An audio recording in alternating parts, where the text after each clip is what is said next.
Hello guys, welcome to Happy Streamers channel. Hope you're doing well. In this video I'm gonna show you how to recover Roblox password without email and phone number. So guys, for that you need to go to your mobile browser. Now tap on the search bar and search roblox.com support.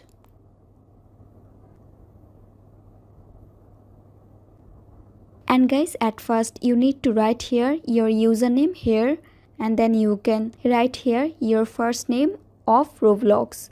Then you have to enter here your email address and you have to confirm your email address.